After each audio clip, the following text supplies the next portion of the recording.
1 जून 2022 की सुबह 4 बजे आगरा के खंदौली थाने में तैनात कांस्टेबल के.डी. बाबू और अंकित चौधरी गश्त लगाकर एक दूसरे से बातें करते हुए वापस लौट रहे थे।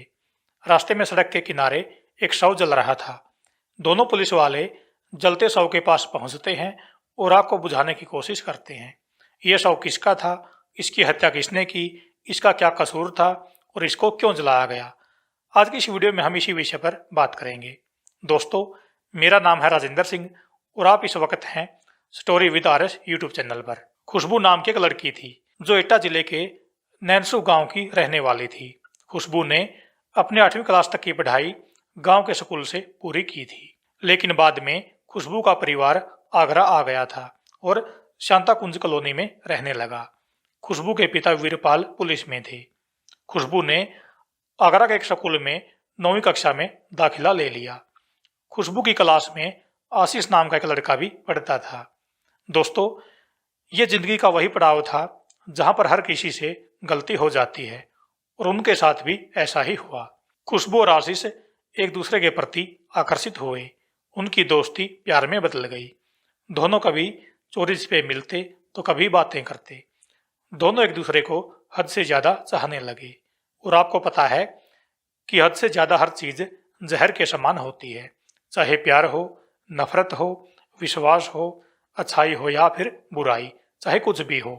खैर, हम अपनी बात पर वापस लौटते हैं। अब खुशबू और आशीष का प्यार परवान चढ़ रहा था और आपको पता है कि परवान चढ़ता प्यार आज तक किसी का नहीं छुपा। उन दोनों के साथ भी बिल्कुल ऐसा ही हुआ। उनके घर वालों को सब कुछ पता चल गया।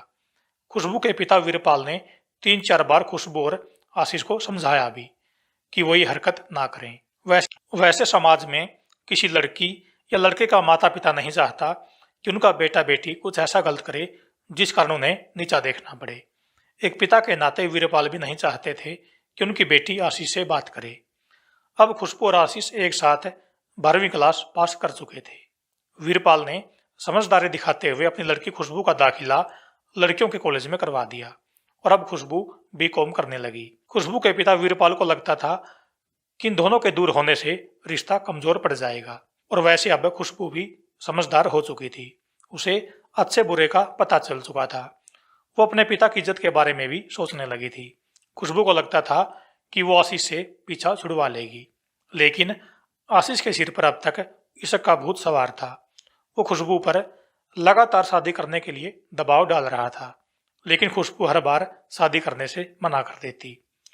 एक वक्त ऐसा आया कि खुशबू ने आशीष से बात करना भी कम कर दिया था, जिसको लेकर वो गुस्से में था।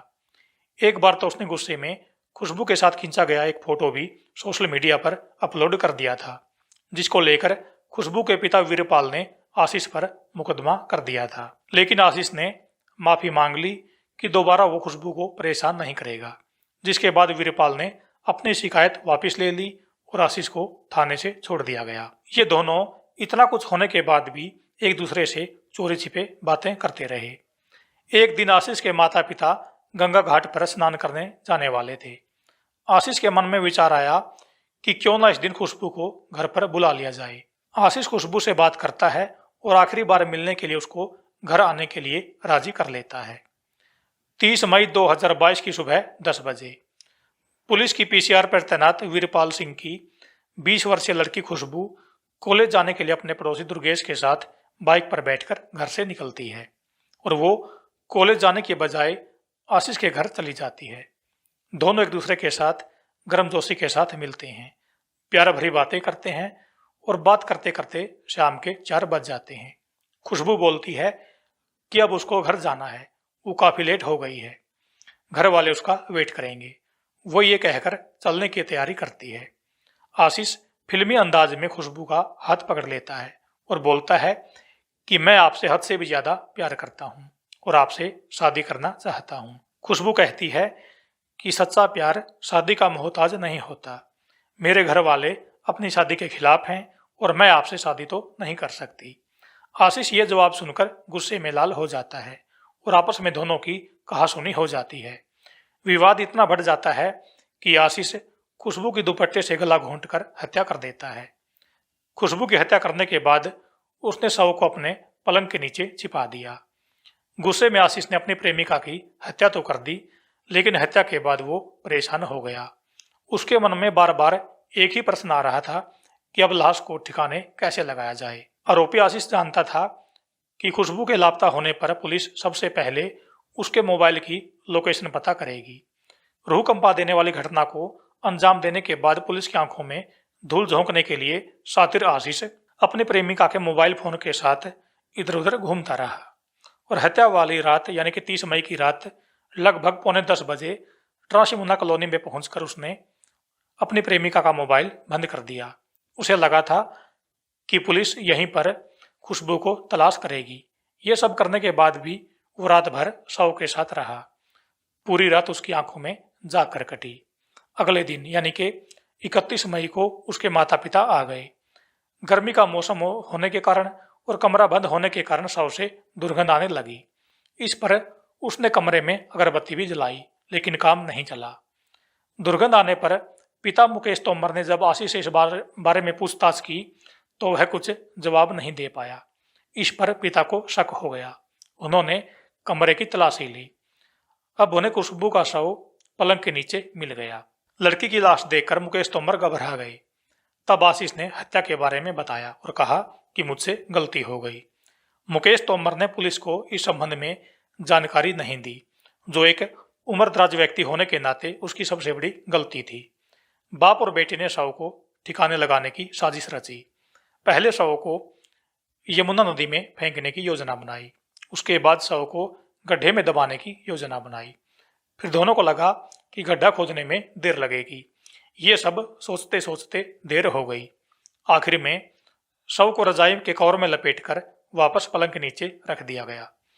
35 घंटे तक शव पलंग के नीचे रखा। रात करीब 3 बजे दोनों ने शव को गठरी में बांधा और फिर उसे बाइक पर रखकर घर से 5 किलोमीटर दूर जलेसर मार्ग पर ले गए।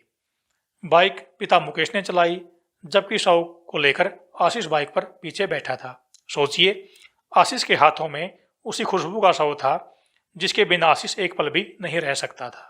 इंसान कब शैतान बन जाए पता ही नहीं चलता। एक सुनसान जगह पर बाइक रोकी गई। सड़क किनारे पेड़ की आड़ में शव को फेंक दिया गया और उस पर तेल डालकर लाइटर से आग लगा दी। बाप बेटे की साजिश थी कि शव जलने के बाद पहचान में नहीं आ सकेगा और पुलिस उन तक नहीं पहुंच पाएगी, लेकिन होने को तो कुछ और ही मंजूर था। 1 जून 2022 की सुबह 4 बजे आगरा के खंदौली थाने में तैनात कांस्टेबल केडी बाबू और अंकित चौधरी गश्त लगाकर आपस में बातचीत करते हुए लौट रहे थे।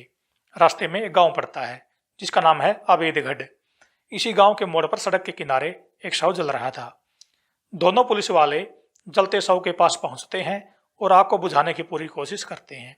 साथ ही वो पुलिस थाने में भी फोन करके इस घटना की जानकारी दे देते हैं।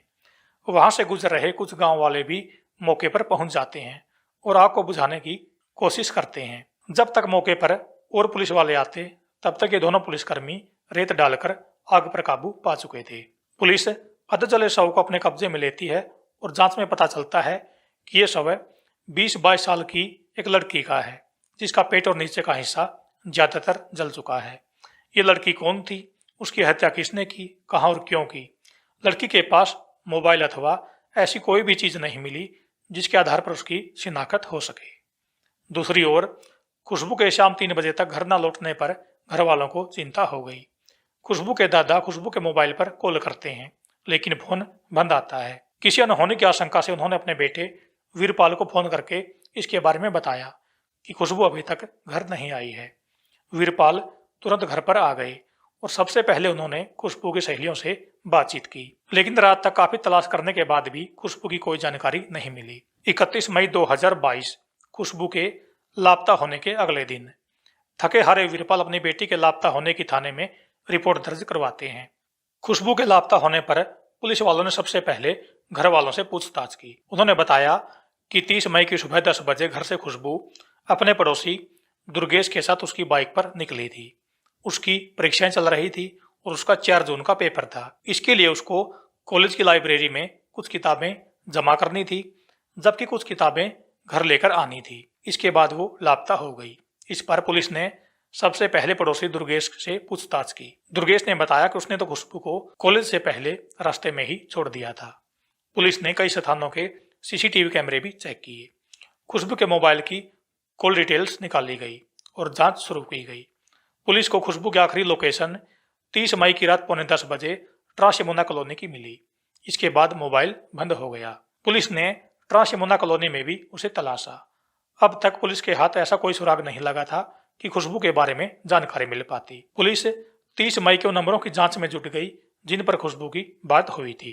इसी बीच वीरपाल सिंह को रात को जानकारी मिली कि 20-21 साल की एक लड़की का जला हुआ शव थाना खंदौली पुलिस को मिला है। ये वही शव था जिसको गश्त लगाकर लौट रहे 2 पुलिसकर्मियों ने जलते हुए देखा था। इस पर वीरपाल सिंह घर वालों के साथ रात में ही पोस्टमार्टम हाउस निकल जाते हैं। चेहरे और कपड़ों से घर वालों को उसकी पहचान हो गई। खुशबू की हत्या की जानकारी मिलते ही घर में कोहराम मच गया। अब वीरपाल के दिमाग में एक ही नाम था, वो था आशीष। हत्या का आरोप आशीष पर लगाया गया और वीरपाल ने पूरी घटना की जानकारी पुलिस को दी। आशीष को गिरफ्तार कर लिया गया।